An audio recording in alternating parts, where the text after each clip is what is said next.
Hello YouTubers, this is episode 5 of the Mr. Men book reading series, Mr. Topsy-Turvy. Mr. Topsy-Turvy was a funny sort of fellow. Everything about him was either upside down, or inside out, or back to front, topsy-turvy in fact. It was all very extraordinary.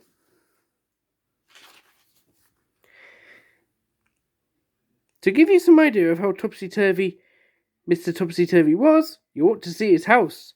The front door is upside down to begin with, and the curtains hang upside down at the windows. And just look at that chimney pot. All very extraordinary. Inside is the same. Just look at the clock standing on Mr. Topsy-Turvy's mantelpiece. Isn't that the topsiest-turviest clock you've ever seen? It's all backwards, isn't it?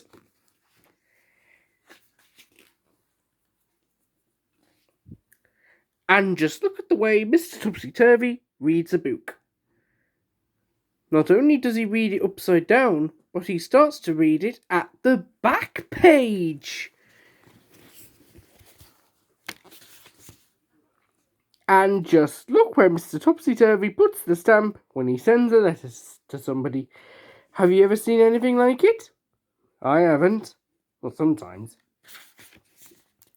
Now, this story is all about the time Mr. Topsy-Turvy came to the town where you and I live. Nobody's quite sure how Mr. Topsy-Turvy got there, or where he came from. But he did arrive, because somebody saw him getting off the train. The trouble was, he did it in a topsy-turvy way, and got out the wrong side, and fell onto the railway line. Bump! Which really isn't all that surprising, is it? When he'd picked himself up and managed to find a way out of the station, Mr. Topsy-Turvy went to a hotel to find the room to spend the night.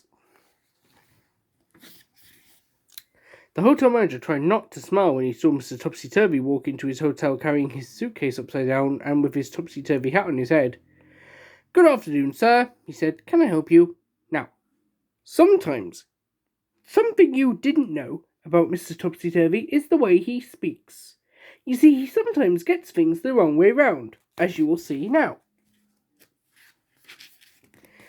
"Afternoon, good," said Mr. Topsy-Turvy to the hotel manager. "I'd room alike." The manager scratched his head. "You mean you'd like a room?" he asked.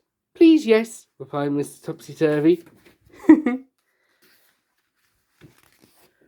Eventually, the hotel manager managed to work out what Mr. Topsy-Turvy was talking about, and he was taken up in the lift to a bedroom. Then Mr. Topsy-Turvy unpacked his suitcase, put on his pyjamas, and went to bed.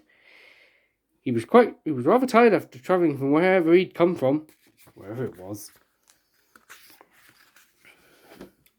The following day, Mr. Topsy-Turvy went round the town. But what a fuss his going around the town caused!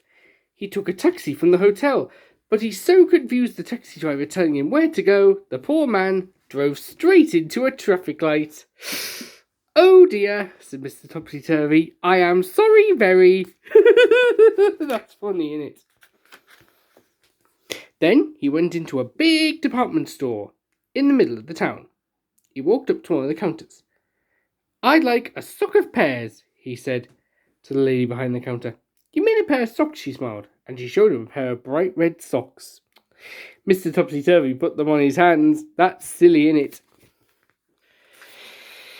Then he tried to leave, but being Mr. Topsy-Turvy, he tried to walk down the up escalator, and all the people who were going up the up escalator all fell over themselves. Crash! It was a terrible topsy-turvy jumble. That day, Mr. Topsy-Turvy did all sorts of topsy-turvy things. He walked backwards across a street crossing and caused an enormous traffic jam. Then he went to a library and put all the books upside down on the shelves and made everybody extremely cross. Then he went to an art gallery and then insisted on hanging all the pictures upside down so that he could look at them properly.